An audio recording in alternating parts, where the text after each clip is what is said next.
girl thought Jack couldn't understand Russian, so every day, she whispered sweet words to him in Russian. But what she didn't know was that Jack's Russian was already as good as a native speaker's. Jenny, a half Japanese, half Russian at school, wasn't just top of her class in grades, she also excelled in sports. Whenever she walked into campus, all eyes were on her, but her personality made her hard to approach. Even when the most popular boy confessed, she turned him down without hesitation. No one expected that a girl like her would actually fall for Jack, the classmate who spent most of his time gaming. Every time Jenny saw him, she acted annoyed, but the Russian words that followed were her real feelings.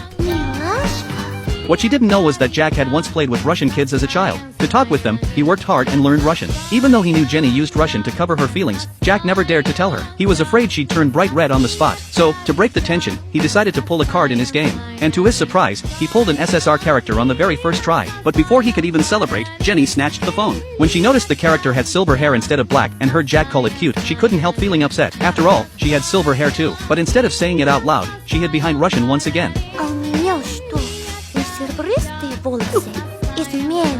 At lunch, Jack was eating with his two buddies when the three student council goddesses showed up. Besides the famous half-blood Jenny, her sister Anna was there too, along with the stunning Lucy. At first, Jack didn't pay much attention, but Lucy had already set her eyes on him. Through their conversation, everyone learned something surprising. Lucy and Jack were childhood friends. Hearing how close they used to be made Jenny's chest tighten with jealousy. The next morning, Jack came to school early. He and Jenny were on duty together, but he handled all the cleaning himself. Jenny soon arrived and was surprised to see this. Jack was surprised too, when he noticed her socks were muddy. Jenny quickly explained a truck had splashed water on her way to school. She brushed it off, saying the school had spares anyway, but when she took off one sock, Jack politely turned his head away. That gave Jenny a mischievous idea. She asked Jack to grab the spare socks from her locker. After all, with one sock off, walking was inconvenient. Jack had no clue what she was planning, but he still brought them to her. To his shock, Jenny asked him to put them on for her. She even teased that it was his reward. At first, Jack wanted to refuse. He wasn't part of some strange fetish group, but when she called him cowardly, he grabbed her foot without hesitation. His sudden boldness made Jenny blush. Half embarrassed, she kicked him hard before leaving the room. Jack, however, lay there grinning for a long while. He even texted Lucy, saying he might have awakened a new kind of obsession. Later, Jack went to Jenny to apologize and ask for forgiveness. To his surprise, she wasn't mad at all. In fact, she worried if he'd gotten hurt by her kick. Jack quickly assured her it was fine. If anything, he should thank her for letting him see something nice. Jenny's face turned red instantly, but that same day, she caught Jack getting way too close with another girl, as if she didn't even matter. Frustrated, she mumbled a few things in Russian, not realizing Jack understood every single word. And what shocked her even more, the girl she always saw as her rival, Lucy, was actually Jack's little sister. At school, Lucy was the student council PR officer,